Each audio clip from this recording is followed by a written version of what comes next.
Bismillahirrahmanirrahim. Assalamualaikum warahmatullahi wabarakatuh.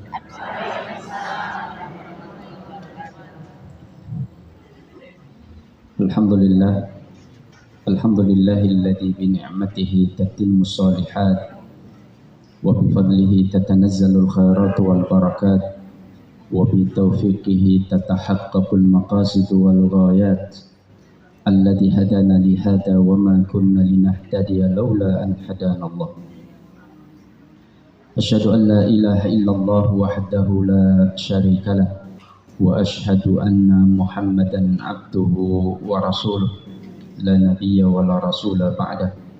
Allahumma salli wa sallim wa barik ala sayyidina wa habibina wa uswatina wa qudwatina wa qurrati a'yunina Muhammadin sallallahu alaihi wasallam wa ala alihi wa ashabihi wa man sara ala nahjihi wa man jahada haqqa jihadih wa man tabi'ahum bi ihsanin ila yaumiddin.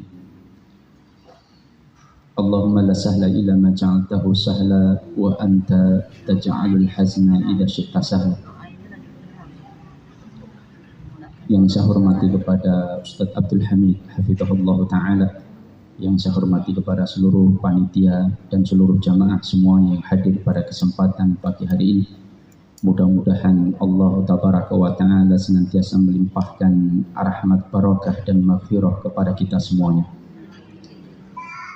Hari ini perasaannya agak berbeda. Yang hadir jauh lebih banyak. Betul Ustaz ya? Alhamdulillah. Apa karena pengen kaya semua? Ini judul materi kita tentang konsep rezeki di dalam Islam atau pintu-pintu yang mendatangkan rezeki. Jamaah yang dimuliakan Allah, sebagai sebuah fitrah basyariyah, fitrah manusiawi, bahwa seseorang itu tidak ingin dalam kehidupannya itu sempit. Betul atau tidak? Ya. Seseorang tidak ingin bahwa dalam kehidupannya dilanda kefakiran. Oleh karena itulah, ya, memang sudah menjadi tabiat manusia, di mana Allah tabaraka wa ta'ala sendiri mengatakan dalam Al-Quran tentang manusia yang memang dihiasi mereka syahwat. Hubbus syahwatu minan nisa'i wal banin wal muqantarati minadh dhahabi wal fiddah. Mereka cinta dengan wanita, anak-anak dan harta. Maka ini menjadi sebuah fitrah basyariyah. Cuman persoalannya bagaimana kecintaan dunia ini tidak berlebihan. Seseorang menginginkan hidupnya bahagia, maka oleh karena itulah kita semua berdoa kepada Allah, Rabbana atina fid dunya hasanah wa fil akhirati hasanah wa qina adzabannar. Kita memohon kepada Allah hidup yang hasanah.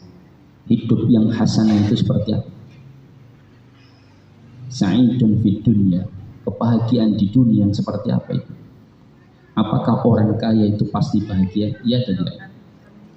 Belum tentu. Tetapi kekayaan menjadi salah satu penopang untuk bisa meraih kebahagiaan. Tetapi yang menyebabkan bahagia bukan kekayaan. Dia yang bukan utamanya kekayaan, bukan. Karena kebahagiaan itu letaknya di mana itu? Di mana? Di kolbun kita, di jantung hati kita. Maka kata Imam Ibnu Abbas radhiyallahu taala anhuma, jika seseorang itu sudah mampu menjadikan qalbunnya qalbun yang syakir, hati yang pandai bersyukur, maka niscaya ia akan mendapatkan kebahagiaan, tidak hanya di dunia tapi juga di akhirat. Pagi ini kita akan bicara tentang konsep rezeki. Yang pertama yang harus difahami, rezeki itu jangan diartikan hanya sebatas harta, hanya sebatas materi, tidak. Bahkan sehat pun merupakan bentuk rezeki dari Allah Tabaraka wa Ta'ala. Betul atau tidak? Untuk apa menjadi pemilik hotel yang bertingkat-tingkat, pemilik banyak villa, pemilik bandara misalkan, atau kaya raya yang luar biasa, tetapi ketika makan hanya boleh dengan nasi yang agak basi, ya, tidak boleh pakai garam, tidak boleh makan ayam, apalagi sate, ya, sate kambing misalnya, karena darah tinggi, asam urat dan diabetes hingga pada dirinya, sehingga makannya sangat dibatasi. Enak atau tidak? Punya kolam renang tapi nggak bisa renang karena lumpuh misalnya. Betul atau tidak? Iya. Maka oleh karena itulah kesehatan itu sesuatu yang amat berharga, rezeki dari Allah yang banyak di antara manusia tidak pandai bersyukur atas rizki yang bernama sehat. Rasulullah mengatakan nikmatani maghbunun fihima katsirun minan nas, as-sihhatu wal farah. Dua nikmat yang banyak di antara manusia tidak pandai bersyukur kepada Allah, yaitu nikmat waktu dan nikmat sehat. Berapa banyak manusia yang mereka rela menghabiskan seluruh hartanya untuk bisa mendapatkan apa yang disebut dengan al-farah, kesempatan, yaitu nikmat waktu. Karena dia tidak ingin kematian itu datang pada dirinya dengan sebab sakit yang dia derita, maka dia mencari kesembuhan agar tidak mati. Betul atau tidak? Ya. Maka oleh karena itulah, meskipun harus dia keluarkan seluruh hartanya, tapi dia menginginkan waktu. Maka oleh karena itulah, waktu yang Allah berikan kepada kita ini amat sangat berharga, lebih berharga dari harta yang kita inginkan. Maka para ulama mengatakan, yabna Adam, innaka antal ayyam, wa idza dhahabal yaum dhahaba ba'du. Wahai anak keturunan Adam, sesungguhnya engkau ini kumpulan dari hari dan hari. Jika satu hari telah hilang dari dirimu, maka bagian dari dirimu telah hilang. Maka jangan sia-siakan waktu. Pagi hari, hari Kamis, jangan buat nonton sinetron. Itu jenengan nangis-nangis, artisnya berlimpah kekayaan. Mereka senang-senang. Bahkan antara musuh dengan apa kalau bahasa pemeran utamanya, lakonnya, itu mereka tengkar di sinetron, pulang dari syuting, mereka makan bareng. Tapi jenengan nangis-nangis, mikirkan kenapa tadi kok ketemu begini, sehingga dia dianiaya begini, macam mikir terus. Pada artisnya sedang makan soto bareng itu sama musuhnya, ya tidak? Iya, itu hanya sinetron, tapi kita terbuai dengan sinetron. Maka jamaah dimuliakan Allah, kalau ingin mendengar sebuah cerita, maka dengarlah, bacalah cerita-cerita yang disebut oleh Allah ahsanul qasas, kisah-kisah terbaik. Di mana itu? Al-Qur'anul Karim. Itu bukan sinetron, tapi kisah yang sesungguhnya. Kan begitu? Nah, kan di dalam Al-Quran itu 30% lebih itu adalah berisi kisah yang penuh dengan makna dan pelajaran yang bisa kita ambil. Nah, oleh karena itulah jamaah dimuliakan Allah, sebelum kita bicara tentang pintu-pintu rizki, kalau tidak salah disebutkan berapa? 9 ya? Ya, 9. Ada banyak, tapi kita akan sebutkan 9.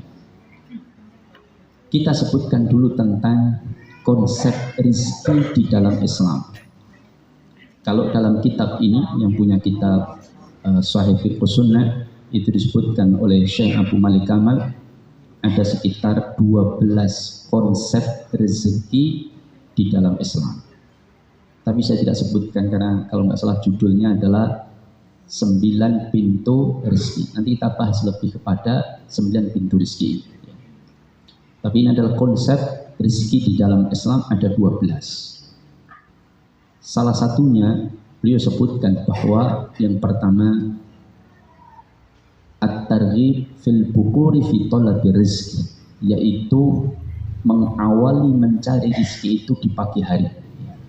Kenapa di pagi hari itu?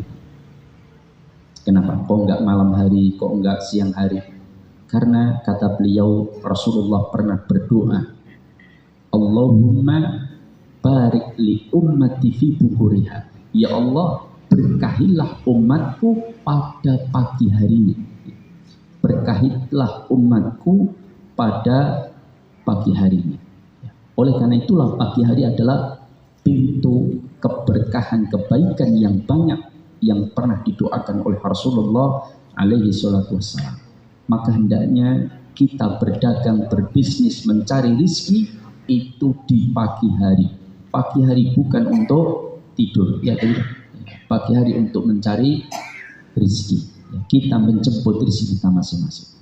Yang kedua, para ulama menyebutkan bahwa setiap makhluk Allah itu sudah ditetapkan rezekinya. Kita hanya diperintahkan mencari sebab-sebab rezeki itu datang kepada kita. Tapi jatah rezekinya sudah ditetapkan oleh Allah. Sehingga kita harus menyadari bahwa apa yang kita dapatkan itu bukan dari hasil jerih payah kita, bukan dari kemampuan kita, tapi mutlak pemberian Allah. Yang Allah berikan karena kita mencari sebab-sebab datangnya rezeki, seperti bekerja, kemudian berjualan, menjadi pegawai. Itu bagian dari mencari sebab-sebab datangnya rezeki.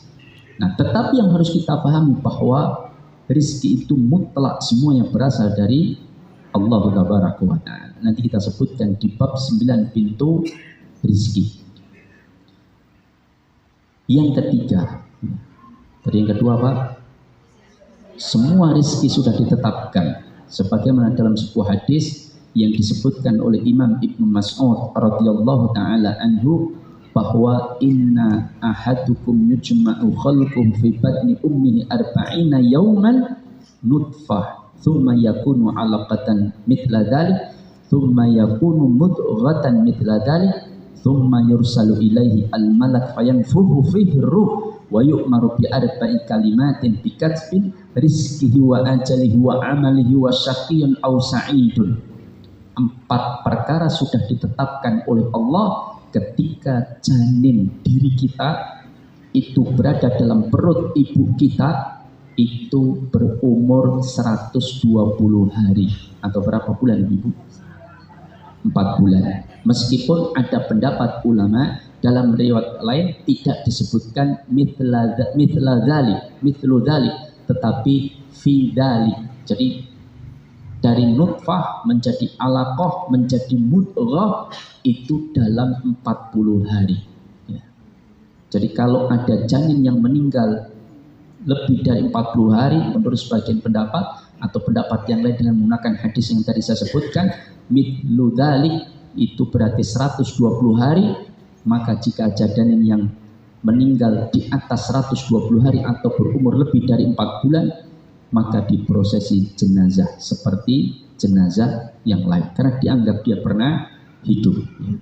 Tetapi kalau kurang dari itu maka tidak perlu diprosesi jenazah. Wallahu ta'ala a'lam. Ini pendapat yang dibukakan oleh Syekh Abu Malik Kamal bin Sayyid Salam dalam kitabnya Sahih Fiqh Sunnah. Nah, jamaah dimuliakan Allah, ini konsep rezeki. Allah telah tetapkan ketika umur kita 120 hari atau dalam pendapat lain 40 hari. Yang ketiga, bahwa setiap makhluk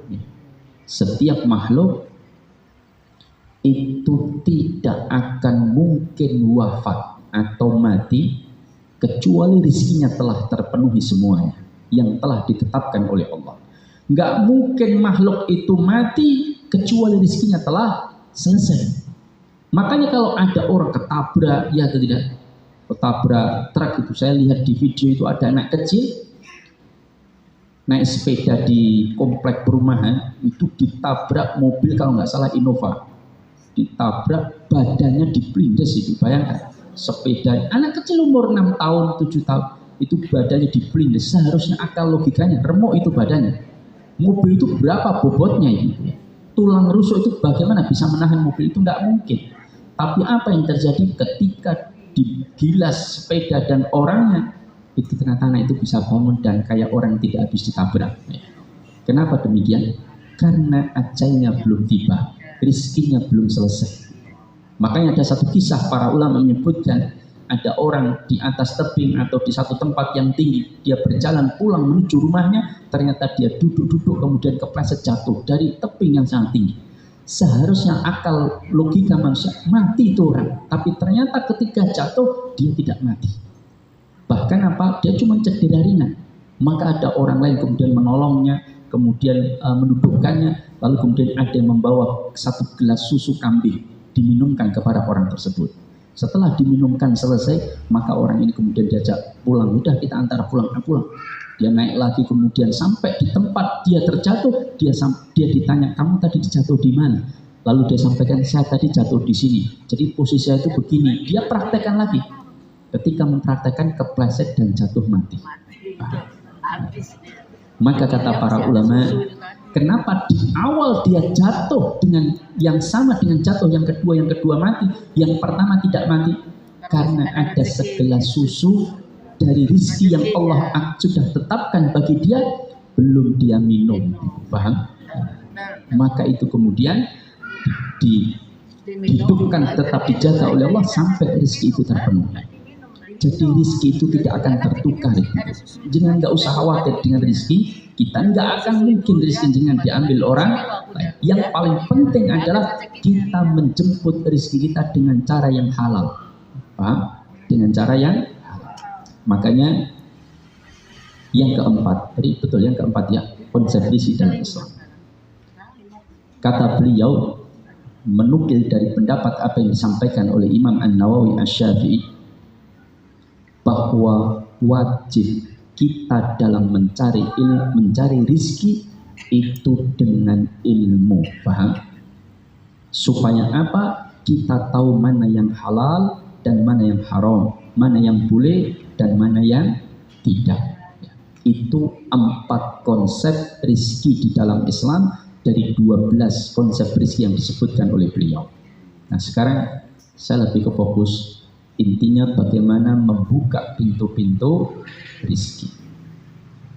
Allah Subhanahu wa ta'ala menyebutkan di dalam Al-Quran di surah Al-Isra ayat 30. Bagi yang baca Quran silahkan dibuka ya. Surah Al-Isra ayat 30. A'udzu billahi samiul alim minasyaitonir rajim. Inna rabbaka yabsutur rizqa liman yasha wa yaqdir. Innahu kana bi'ibadi khabiran basira. Kata Allah, dialah Allah Rabb yang melapangkan rizki kepada siapa yang dikehendaki. Wa yaqdir, dan menyempitkan kepada siapa yang dikehendaki. Maka nanti kebalikan mafhum mukhalafah, ada perbuatan-perbuatan yang menyempitkan rizki kita karena kita melakukan perbuatan-perbuatan itu. Contohnya apa ini? Yang paling masyhur, salah satu yang menyebabkan sempitnya rizki kita adalah berhutang niat nggak bayar. Maka kalau ada orang utang tapi niat nggak bayar, saya utang sama si fulana itu, ibu itu orangnya lugu, baik hati, duitnya banyak. Kalau diutangi pekewuh nagih kan gitu. Dah utang saja sama dia, nanti nggak usah dibayar, dia nggak akan berani nagih. Nah, orang utang dengan niat tidak membayar itu bagian dari menyempitkan rezeki. Nah, jamaah dimuliakan Allah, sekarang kita masuk kepada 9 pintu rezeki, 9 amalan yang bisa meluaskan rezeki kita masing-masing atas izin Allah Tabaraka wa Ta'ala. Yang pertama, apa itu? Modal untuk melapangkan rezeki kita. Apa yang pertama? Takwa. Takwa. Allah Subhanahu wa Ta'ala berfirman dalam surah At-Talaq ayat 1 sampai 3, Allah mengatakan wa may yattaqillaha yaj'al lahu makhraja. Barang siapa yang bertakwa kepada Allah, yaj'al lahu makhraja, maka Allah akan berikan jalan keluar. Belum bayar SPP anak itu masalah apa kompeten? Masalah. Belum bayar kontrakan masalah atau tidak? Masalah. Tidak bisa naik haji karena nggak punya duit masalah atau tidak? Masalah. Maka semua masalah itu bisa ada jalan keluarnya. Apa? Modal yang paling utama adalah takwa kepada Allah Tabaraka wa Ta'ala. Maka para ulama berselisih pendapat. Mana yang lebih utama, menjadi hamba Allah yang kaya raya dan bersyukur dengan menjadi hamba Allah yang miskin dan bersabar? Pilih mana jenengan? Kaya raya bersyukur atau miskin yang bersabar? Kaya raya bersyukur. Tapi Allah menyebutkan dalam Al-Quran bahwa orang kaya yang bersyukur itu sedikit. Wa qalilum minhum minasyakirin. Dan kata Allah, orang yang diuji dengan kekayaan itu ternyata yang pandai bersyukur sedikit. Betul atau tidak? Iya. Banyak orang kaya yang tidak bersyukur. Kenapa? Karena orang syukur itu harus dengan 3 hal. 1, syukur bil qalbi, harus dengan hati. 2, syukur bil lisan, syukur dengan lisan. Yang ketiga, syukur bil jawarih, bersyukur dengan anggota badan. Makanya syukur itu bukan amal ibadah qalbiyah saja. Iya, memang utamanya amal qalbiyah, tapi dia dikatakan syukur kalau dia telah melakukan 3 amalan yang menggabungkan antara ibadah qalbiyah, ibadah qauliyah, dan ibadah badaniyah. Amalan hati, amalan lisan, dan amalan anggota badan. Kenapa amalan hati? Dia wajib. Orang kalau dikatakan bersyukur itu, dia senantiasa meyakini bahwa semua nikmat itu berasal dari Allah Tabaraka wa Ta'ala. Iya atau tidak? Iya. Betul, memang lewat si fulan. Ya kita bersyukur kepada dia, tapi utamanya kita bersyukur kepada Allah. La yashkurullah man la yashkurin nas. Tidak dianggap bersyukur kepada Allah jika dia tidak berterima kasih kepada manusia. Artinya juga kita ucapkan jazakumullahu khair, moga Allah memberikan balasan kepada. Nah, maka jamaah dimuliakan Allah, maka banyak orang kaya yang tidak pandai bersyukur. Bahkan banyak orang kaya yang merasa hartanya didapatkan atas kepandaian dirinya. Betul atau tidak? Bukan semata-mata karena Allah. Yang kedua, syukur bil lisan.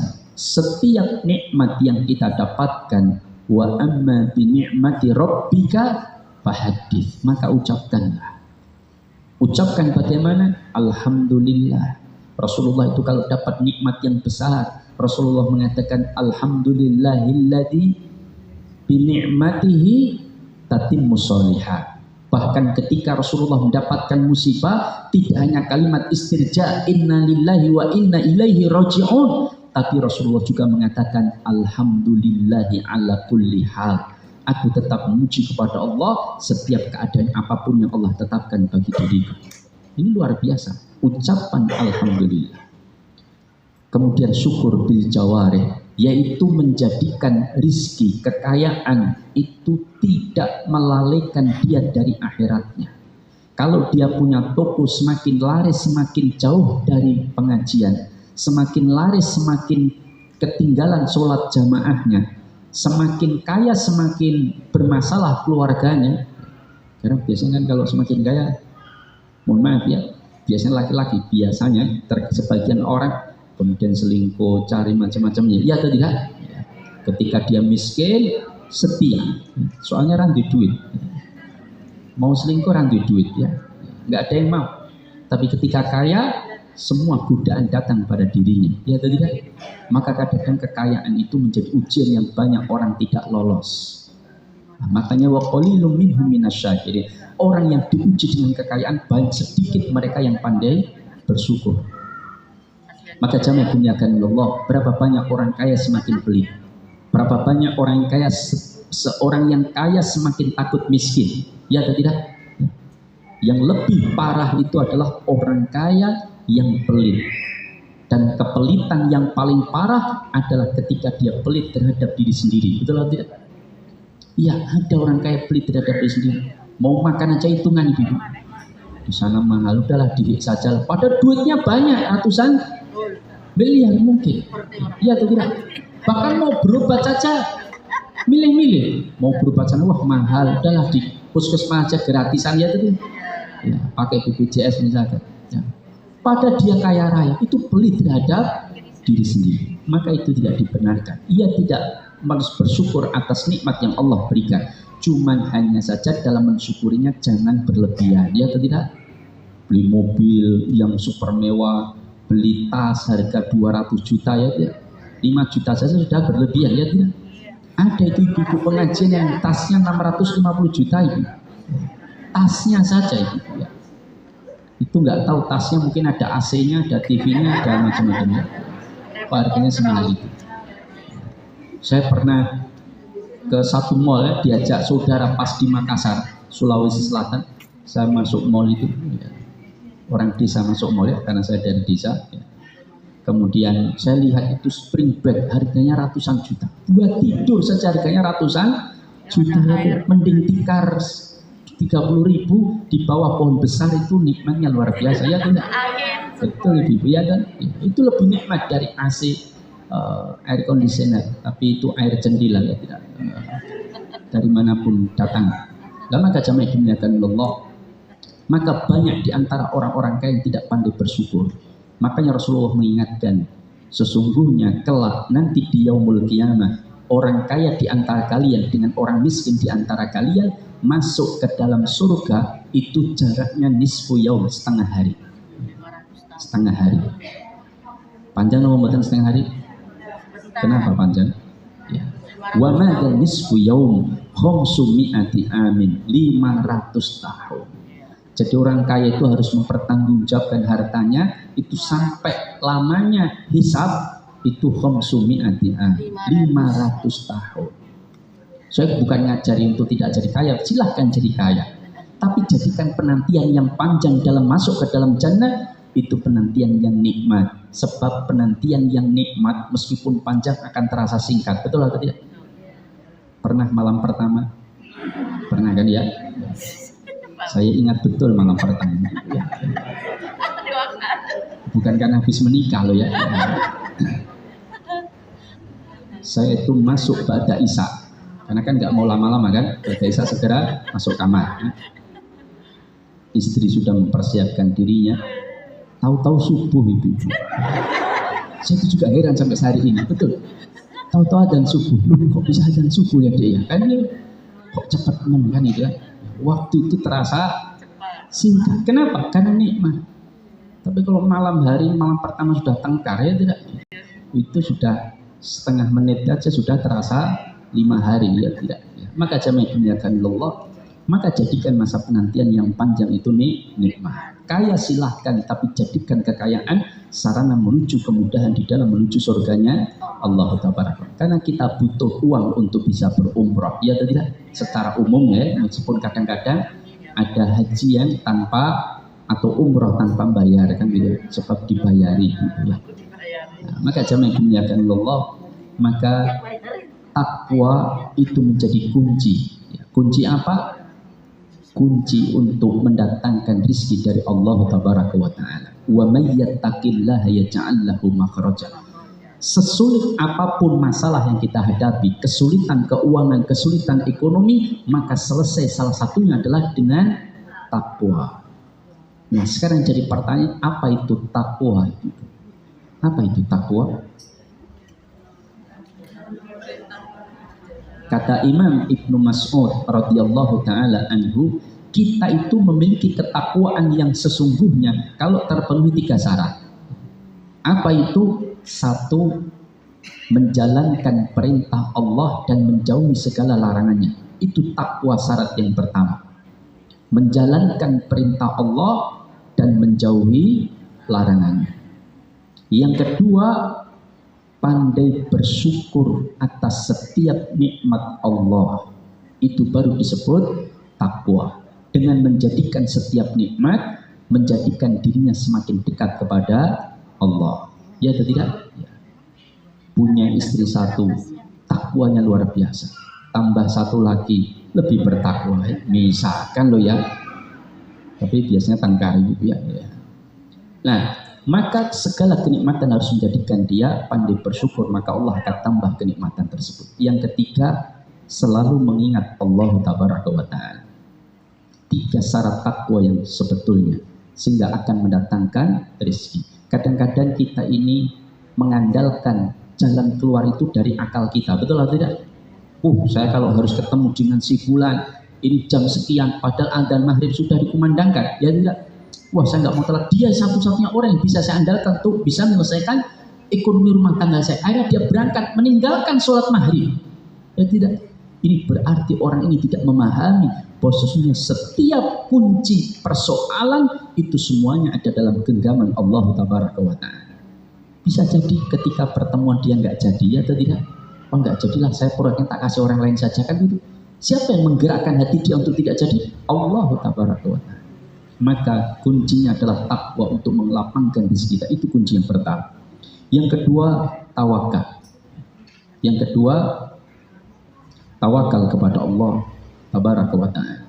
Yang tawakal ini tentunya diiringi dulu dengan takwa. Makanya surah At-Talaq, wa may yattaqillaha yaj'al lahu makhraja wa yarzuqhu min haitsu la yahtasib. Takwa itu akan mendatangkan rezeki yang tidak disangka-sangka. Wa may yatawakkal 'alallah, dan barang siapa yang bertawakal kepada Allah, fahuwa hasbuh, maka Allah akan mencukupi segala kebutuhannya. Tawakal itu. Tawakal itu apa itu? At-tawakkal huwa tafidul amri ba'da juhdin wa ikhtiyarin wa kifain.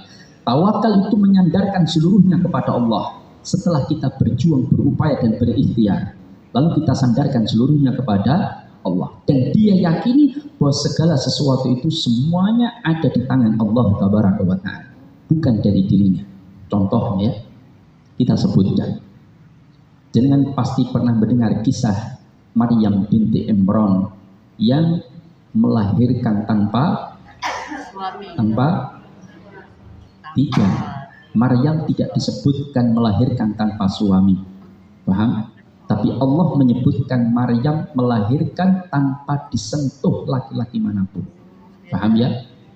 Kalau melahirkan tanpa suami, sekarang banyak ibu-ibu ya melahirkan tanpa suami, betul atau tidak? Iya.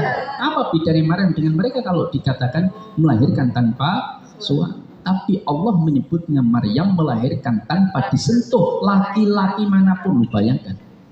Tapi bisa hamil.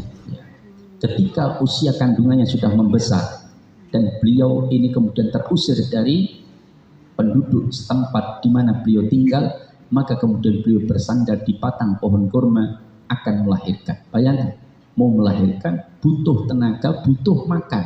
Nggak ada yang melayaninya. Dan dia butuh makan karena dia menghindari kerumunan banyak orang. Maka kemudian dia berdoa kepada Allah, ya Allah, berikanlah aku makanan. Maka Allah mengatakan apa? Wahai Maryam, goyangkanlah pangkal batang pohon kurma. Ya atau tidak?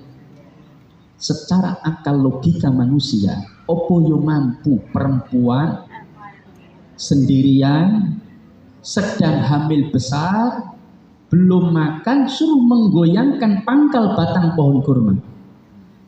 Jangankan pangkal, ujung daunnya digoyang-goyangkan gak akan mungkin kuat. Betul atau tidak? Yang menggoyangkan ujung daunnya dengan pangkalnya lebih mudah mana? Ujung daunnya. Pangkal, coba nanti dipraktekkan di rumah ya. Cari pohon kelapa. Dengan goyang-goyangkan pangkal. Pangkal itu batang yang paling bawah, dekat dengan akar. Goyang-goyang. Nanti kira-kira gerak nggak? Insya Allah gerak. Jenengannya yang bergerak. Terpontang-panting. Ini menunjukkan Allah ingin menyebutkan bahwa datangnya rutob. Ya. Wasakit ilaiki. Allah turunkan, jatuhkan kepadamu wahai Maryam rutoban. Rutob itu kurma yang masih basah. Kurma yang masih basah. Kenapa Allah menyebutkan rutob? Kok enggak tamar? Tamar itu kurma yang sudah kering. Ibaratnya kematangan kalau digoyang dikit jatuh, ya atau tidak? tapi Allah menyebutkan rutop yang pangkalnya masih kuat, batangnya pohon buahnya itu masih kuat menempel, itu rutop. Karena dia masih segar. Tapi Allah jatuhkan hanya dengan digoyang pangkalnya. Padahal nggak mungkin secara akal logika. Kenapa demikian? Karena Allah ingin memberikan pelajaran kepada kita bahwa upaya manusia itu bukan yang mendatangkan rezeki, tapi itu sebab Allah memberikan rezeki kepada dia. Allah bisa saja serta-merta langsung menjatuhkan rutop, tapi Allah perintahkan Maryam untuk menggoyangkan pangkal batang pohon kurma yang secara akal logika tidak masuk akal itu tergoyang, tapi Allah yang mendatangkan rezeki. Paham? Makanya bukan usaha kita yang menyebabkan ada hasilnya, tapi Allah yang menyebabkan ada atau tidak hasilnya. Kadang orang susah payah peras keringat kerja berat, nih rezekinya sedikit, betul aja. Ada yang orang keluar sebentar pulang lagi duitnya banyak, ada yang duduk manis di rumah tanda tangan punya pegawai duitnya banyak notaris, betul atau tidak? Ya. Itu namanya rezeki itu tidak berbanding lurus dengan kerja keras. Itu ketentuan Allah Taala. Kalau gelar itu menyebabkan rezekinya semakin besar, maka harusnya para profesor itu suge-suge semua, ya tidak? Justru ada lulusan SD pegawainya profesor-profesor, ya tidak? Iya. Nah, maka jamaah yang dimuliakan Allah, maka tawakal kepada Allah. Kadang kita ini kurang tawakalnya. Ustaz, kalau anak saya tidak ikutkan anak saya, istri saya asuransi, Ustaz, maka gimana nih kalau saya meninggal, Ustaz, anak istri saya mau makan apa? Sekolahnya nanti mereka bagaimana? Istri saya cuma ibu rumah tangga, Ustaz, dia nggak bekerja, tidak punya kepiawaian dalam berdagang, bisnis juga nggak bisa, dia cuma ibu rumah tangga yang bisa mendidik anak-anak saya.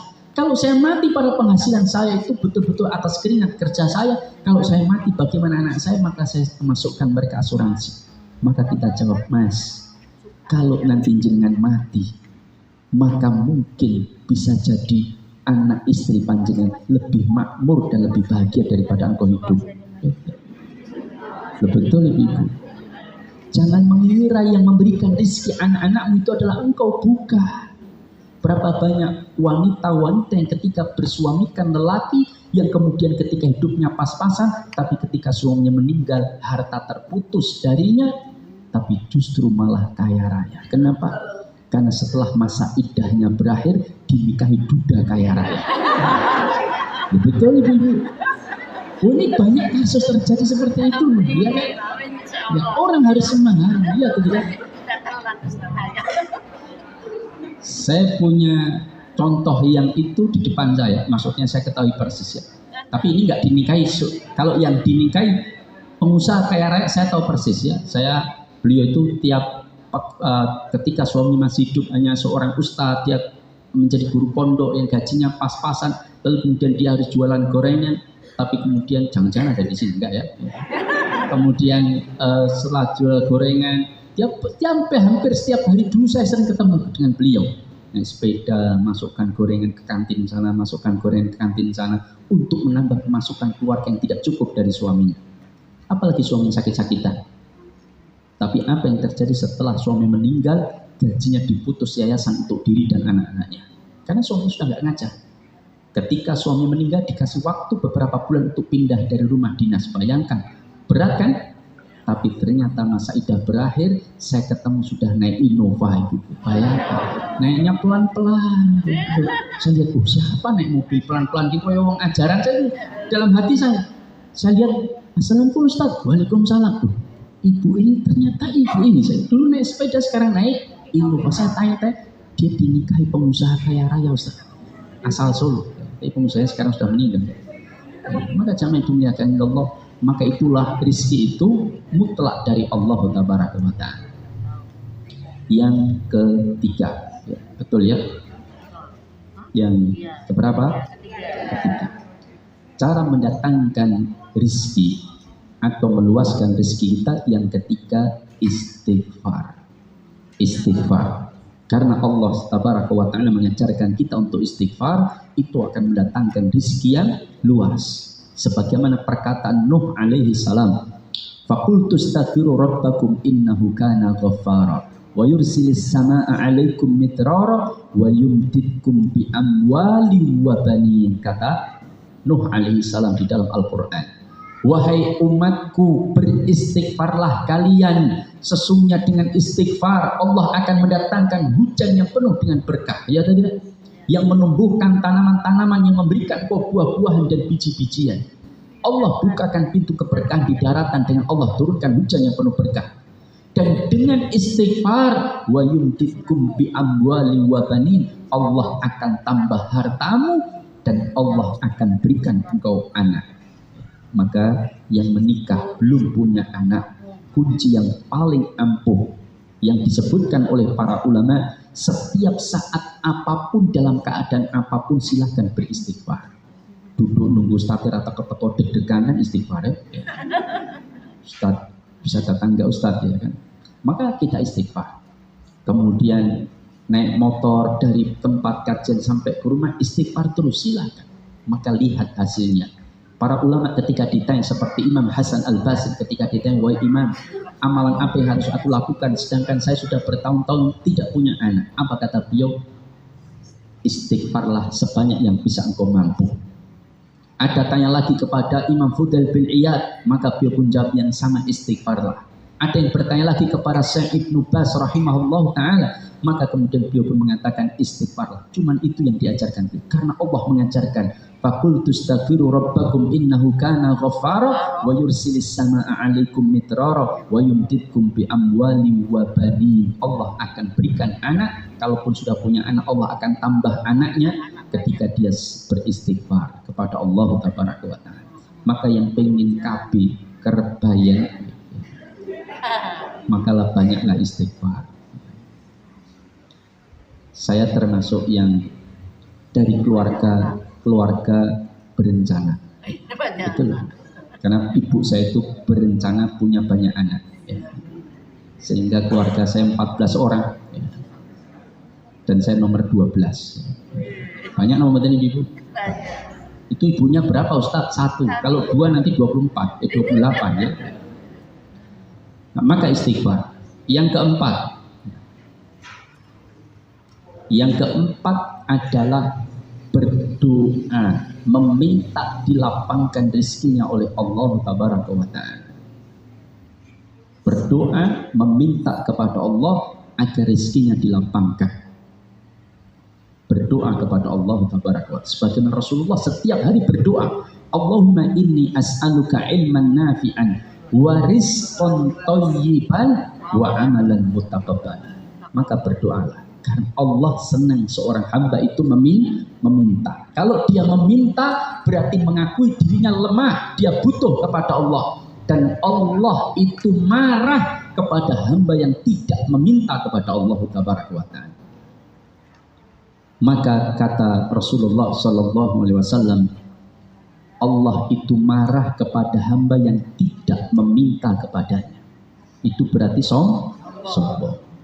Yang merasa dirinya lah yang bisa membuat dirinya sukses. Maka jamaah dimuliakan Allah, maka berdoa kepada Allah tabaraka wa ta'ala, karena doa itu silahul mukmin, senjatanya seorang mukmin. Yang ke-5. Sampai jam berapa? 9.30. Hah? Oh, 10 kurang seperempat. Masih 20 menit. Nanti ada sesi tanya jawab. Yang ke-5, betul ya? Yang ke-5. Apa yang ke-5?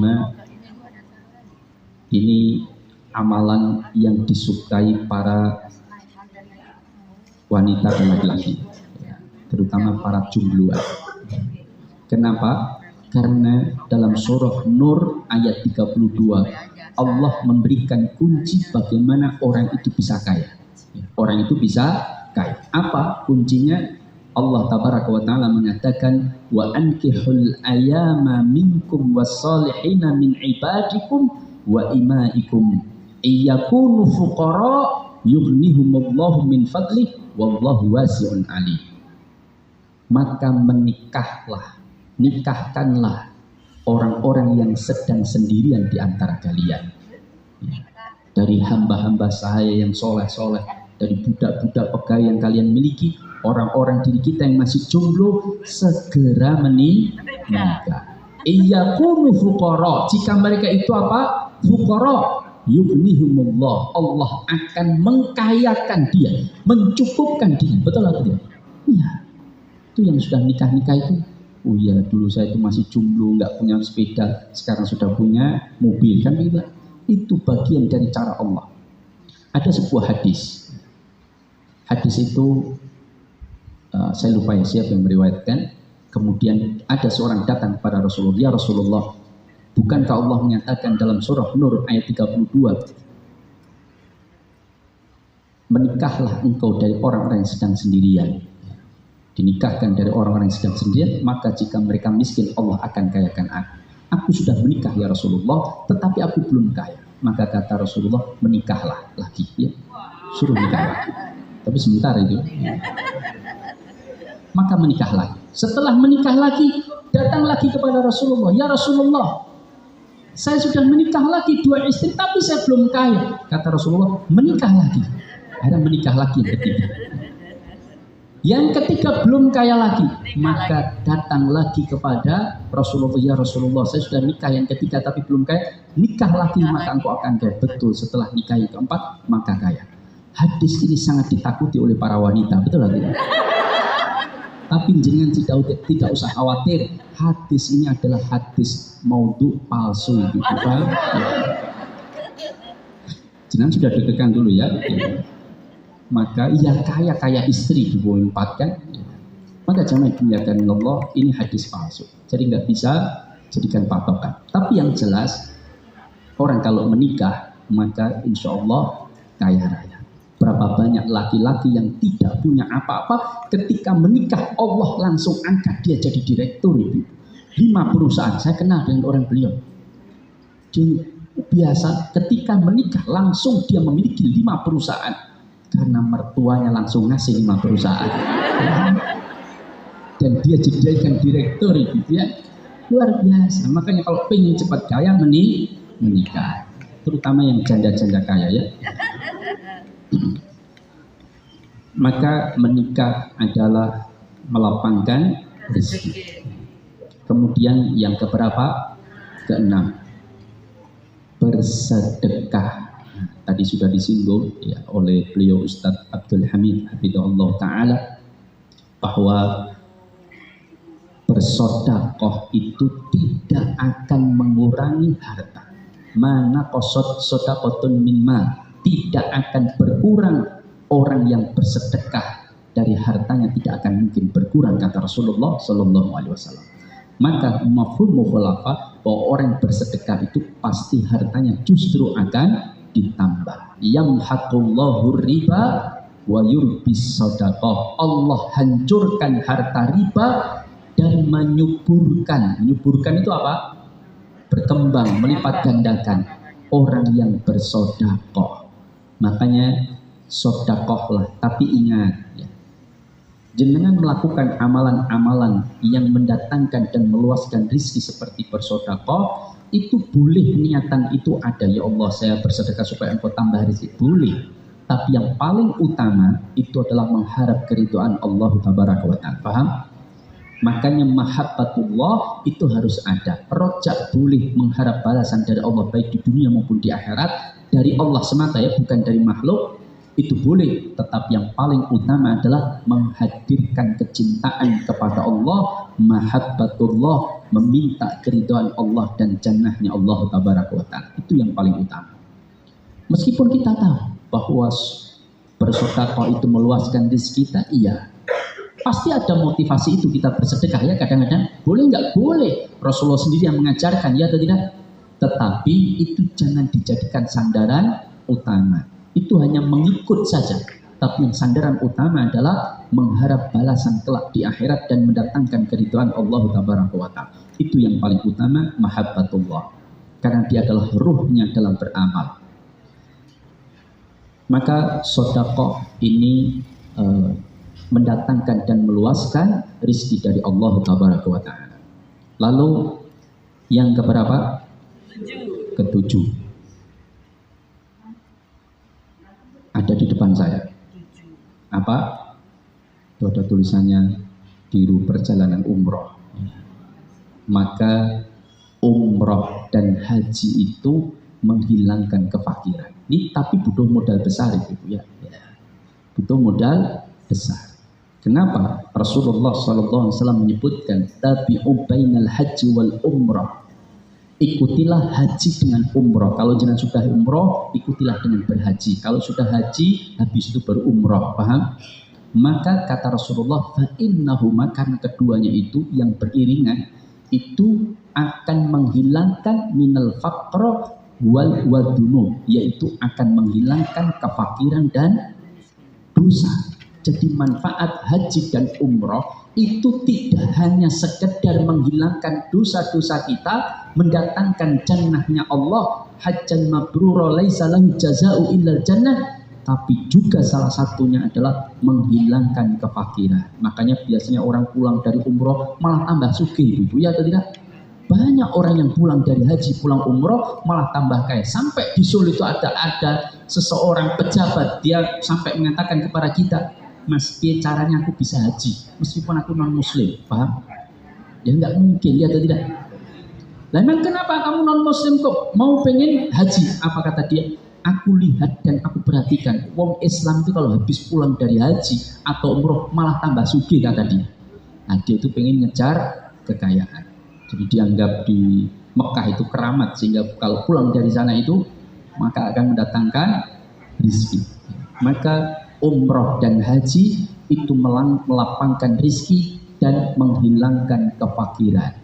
Maka siapa yang ingin hidupnya bercukup-cukupan, maka berumrohlah. Ustadz, kalau umroh berkali-kali boleh nggak Ustadz? Boleh.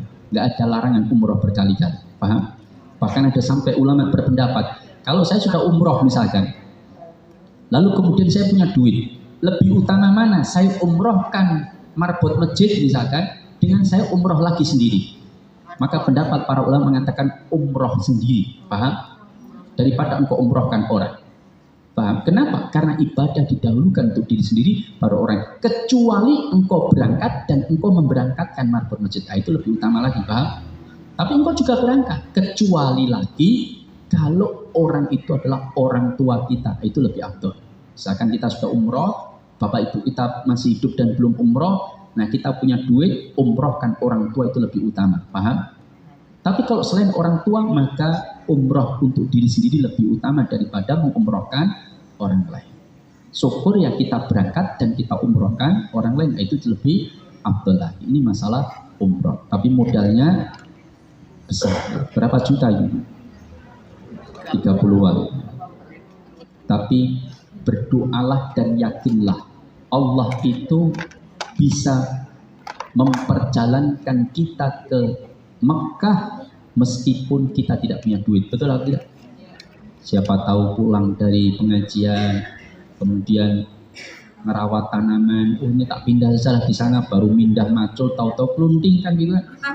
Lalu kemudian dibringkal ternyata emas 5 kilo itu. Bisa jadi atau tidak? Oh bisa. Maka kemudian dibringkal ternyata ada kotak peti yang berisi emas uang golden zaman Belanda 1000 keping, 5 kilogram. Kan kaya raya tidak? Tapi kalau jenengan nanti diumumkan, maka jenengan akan dapat surat penghargaan dan uang pembinaan. Tapi emasnya diambil jadi barang purbakala. Tapi jenengan dapat surat penghargaan. Itu di daerah Klaten Tomboyali itu ada petani dapat emas, uang keping emas, lalu dia senang disiar-siarkan, lalu didatangi dinas terkait, lalu langsung diberikan surat penghargaan dan uang pembinaan kalau tidak salah 2 juta rupiah. Emasnya diambil ya, karena dianggap milik negara.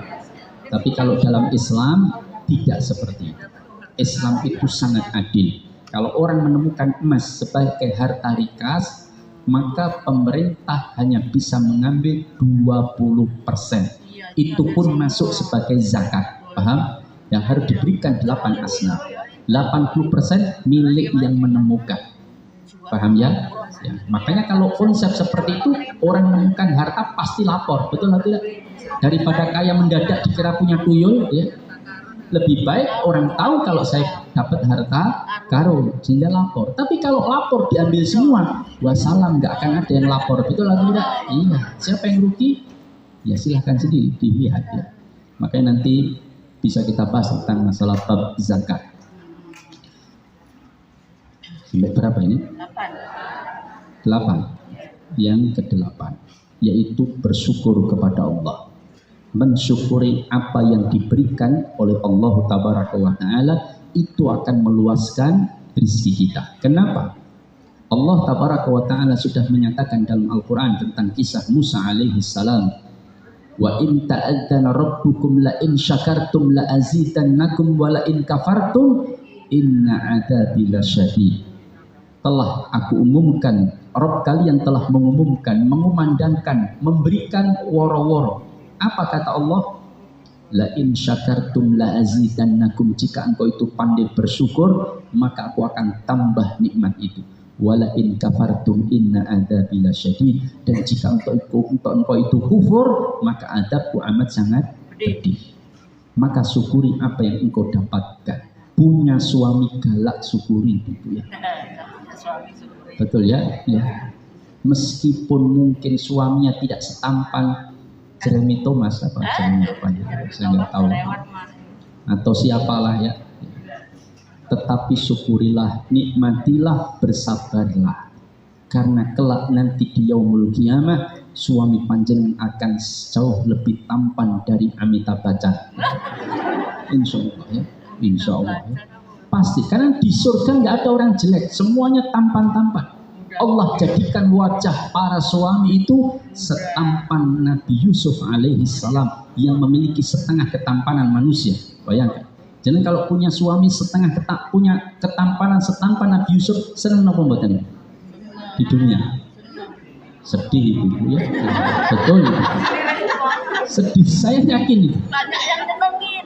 Jenengan akan spot jantung terus tiap hari, betul atau tidak?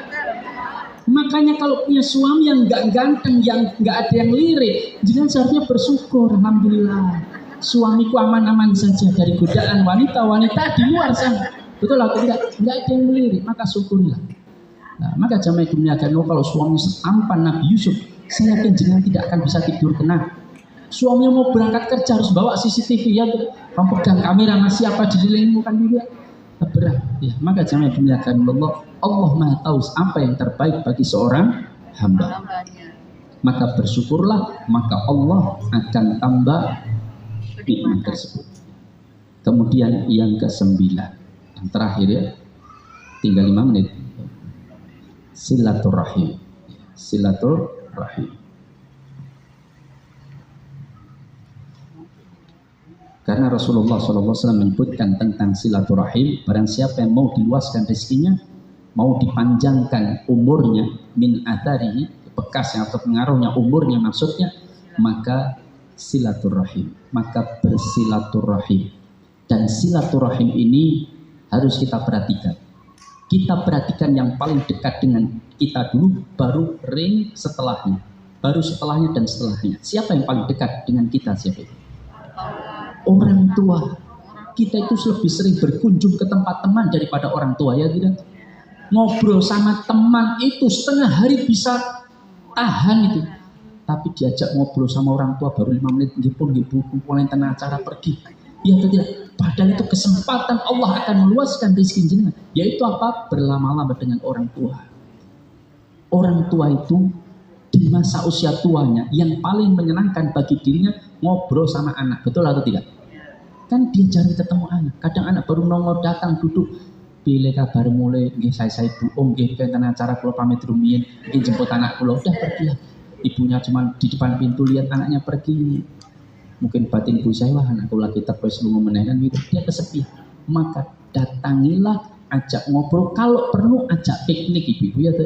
Siapa yang sering ngajak piknik bapak ibunya? Rata-rata yang ajak piknik kan pacarnya, ya tidak. Ya. Suaminya, istrinya, anaknya. Jarang orang ngajak piknik, orang tuanya itu jarang. Traktir saja. Yang terjadi kebanyakan orang kalau punya utang, punya masalah, yang jadi tempat berkeluh kesah dan minta tolong siapa? Orang tua. Tapi kalau orang sedang menerima gaji yang ditraktir pacarnya, istrinya, suaminya, anaknya tidak, bahkan tetangganya jadi kasih. Tapi orang tuanya tidak mendapatkan bagian. Orang tuanya mendapatkan kisah-kisah sedih dan kisah-kisah yang butuh bantuan. Ya tidak. Kadang situ bawa 1 kongguan tapi pulang bawa 5 karung beras itu. Telo apa-apa dibawa semua ke rumahnya dari milik orang tua.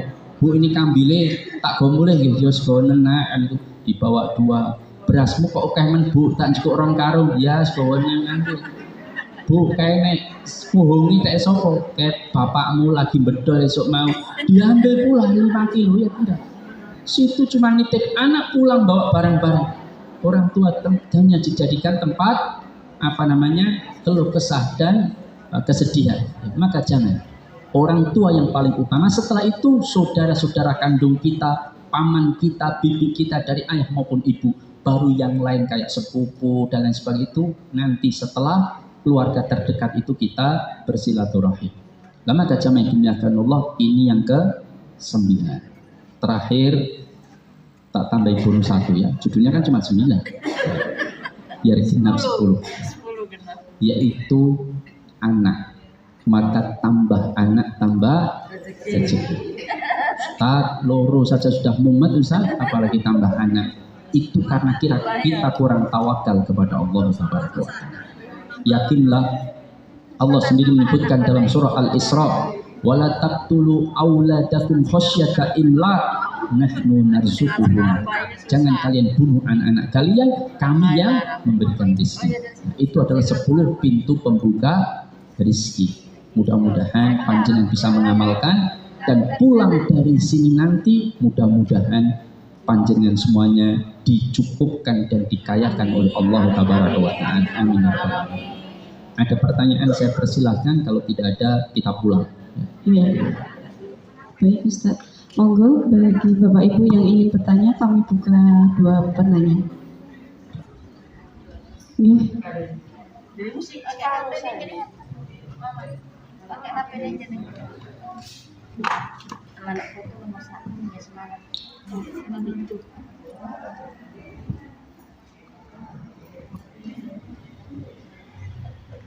Terima kasih. Saya merasa bersyukur akan nikmat Allah. Kemudian saya tidak ingin membuka ladang kerja lagi. Gimana Ustaz? Ladang kerja lagi. Lapangan kerja gitu. Saya bersyukur atas nikmat Allah sehingga saya tidak membuka ladang kerja.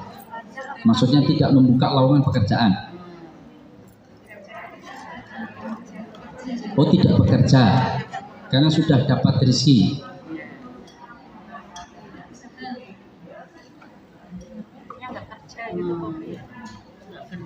Boleh, tidak ada masalah. Yang penting jangan merasa cukup, maka sibukkanlah dengan akhirat.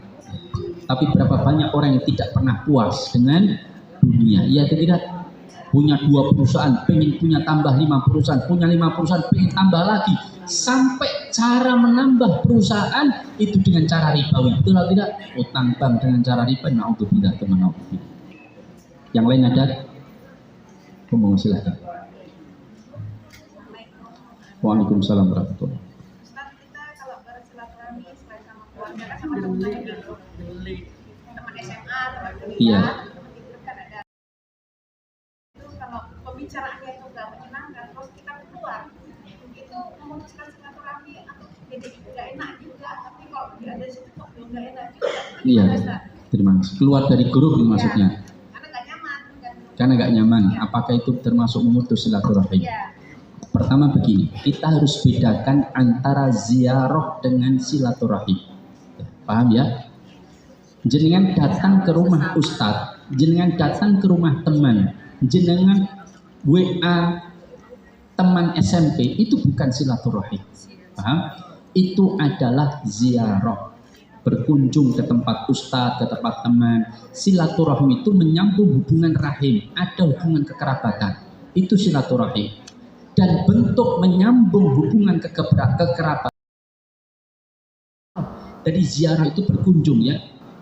Kalau ke tempat teman dan ziarah. Kapan dia bernilai silaturahim? Kalau dia itu ada hubungan darah atau rahim.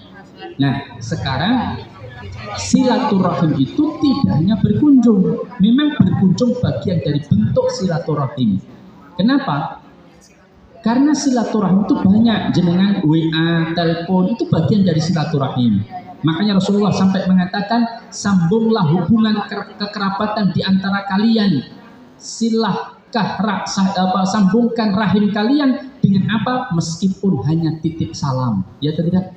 Titip salam itu sudah silaturahim, Ibu. Jenengan rumahnya sampaikan Pak D saya ya? Iya. Tolong sampaikan salam saya untuk Pak D saya. Oh iya, nanti disampaikan. Itu sudah silaturahim, Ibu. Kirim duit wesel, Pak D ini uang 50 juta mudah-mudahan cukup buat Pak D, transferkan. Itu silaturahim, paham? Maka itu silaturahim. Tapi berkunjung itu mungkin lebih bagus lagi karena kita tahu keadaan langsung, bagaimana keadaan saudara kita.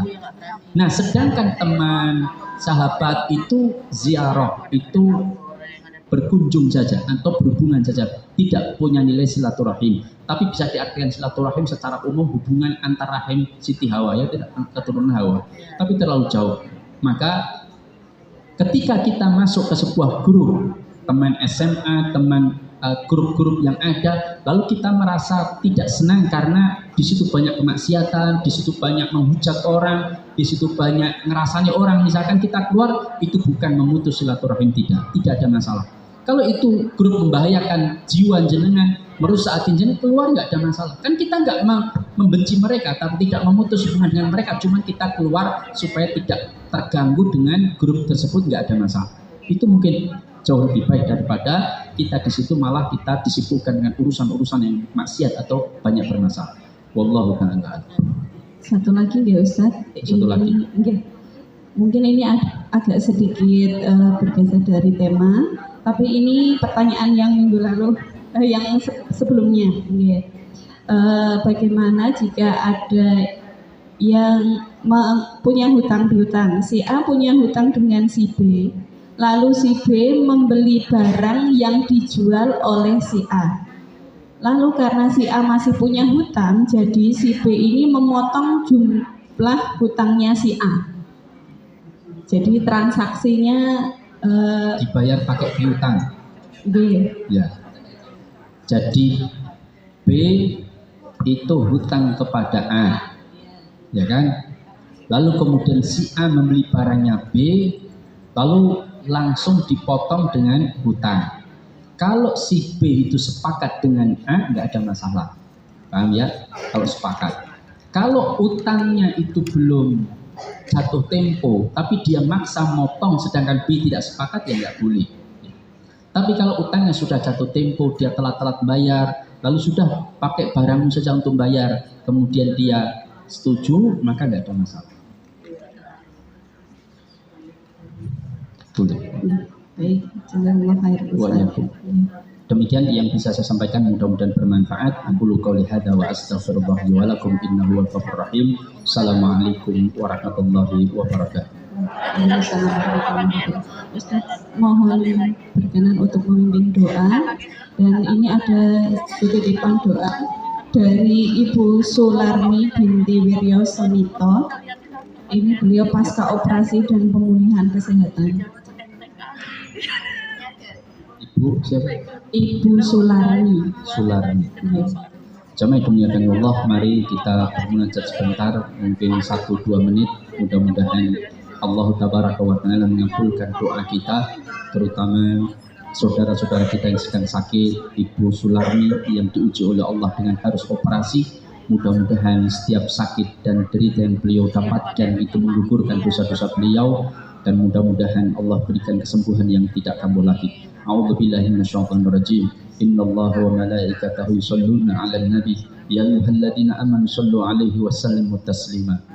Allahumma shalli 'ala Muhammad wa 'ala ali Muhammad kama shallaita 'ala Ibrahim wa 'ala ali Ibrahim innaka Hamidum Majid. Allahumma ighfir lil muslimina wal muslimat wal mu'minina wal mu'minat al ahya'u minhum wal amwat innaka sami'un qaribun mujibud da'wat. Rabbana la tu'akhidna in nasina aw akhtana. Rabbana wa la tahmil 'alaina isran kama hamaltahu 'alal ladzina min qablina. Rabbana wa la tuhammilna ma la taqata lana bih wa'fu 'anna waghfir lana warhamna anta maulana فانصرنا على القوم الكافرين ربنا لا تزغ قلوبنا بعد إذ هديتنا وهب لنا من لدنك رحمة إنك أنت الوهاب اللهم اكفنا بحلالك عن حرامك وأغننا بفضلك عمن سواك ربنا هب لنا من أزواجنا وذرياتنا قرة أعين وجعلنا للمتقين إماما اللهم اكفنا بحلالك عن حرامك وأغننا بفضلك عمن سواك اللهم لا سهل إلا ما جعلته سهلا وأنت تجعل الحزن إذا شئت سهلا Ya Allah, Ya Rahman, Ya Karim, berikanlah kesembuhan kepada saudara-saudara kami yang sedang sakit. Berikanlah kesembuhan kepada Ibu Sularmi, Ya Arhamar Rahimin. Nas'alullahal azim, Rabbal arsyil azim, an yashfiha ya mujibas sailin. Rabbana atina fid dunya hasanah wa fil akhirati hasanah wa qina adzabannar. Subhanaka rabbil izzati amma yasifun wa salamun alal mursalin walhamdulillahi rabbil alamin. Jazakumullahu khairan katsir kepada Ustaz Muhammad Ridho yang telah memberikan pencerahan, penjelasan dan sharing ilmu terkait 9 pintu rezeki, dan hari ini kita dapat bonus 1. Alhamdulillah, semoga apa yang kita dapatkan bisa kita amalkan dengan sebaik-baiknya.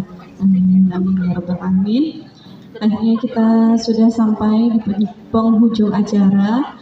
Bapak Ibu, kami sampaikan sedikit informasi. Yang pertama terkait kehadiran, Masya Allah hari ini luar biasa, kurang lebih 200 peserta jamaah